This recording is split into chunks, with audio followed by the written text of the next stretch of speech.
అందరికీ హాయ్ అండి. ముందుగా మీ అందరికీ నా యొక్క విజ్ఞప్తి, నా వీడియోలు చూస్తున్న వాళ్ళందరూ నెక్స్ట్ వీడియో కావాలనుకుంటున్నారు కాబట్టి అందరూ సబ్స్క్రైబ్ చేసుకోండి, లైక్ చేయండి, షేర్ చేయండి. ఏమైనా డౌట్స్ ఉంటే కామెంట్ రూపంలో తెలియజేయండి. అయ్యప్ప దేవాయ నమః, అభయస్వరూపాయ నమః. అయ్యప్ప దేవాయ నమః, అభయస్వరూపాయ నమః.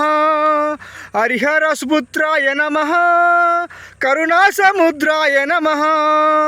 నిజవీర గాంభీర శబరి గిరీశిఖర గణయోగముద్రాయ నమః. పరమాణు హృదయాంతరాల స్థిరానంద బ్రహ్మాండ రూపాయ నమః.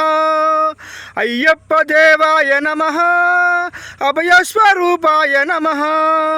హరిహరసుపుత్రాయ నమః, కరుణాసముద్రాయ నమః.